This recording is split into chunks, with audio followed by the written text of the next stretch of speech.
Atlar yine könülsüz gelir.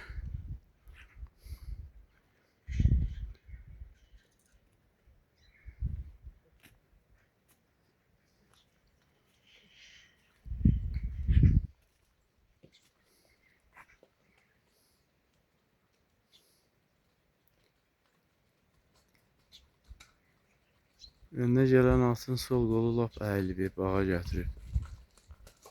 Müalicəsi də yoxdur bu xəstəliyin. Bəhtə.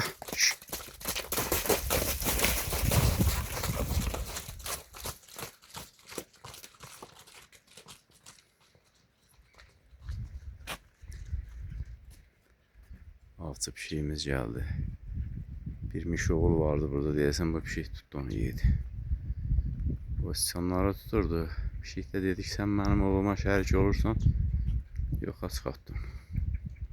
Aradan götürdü.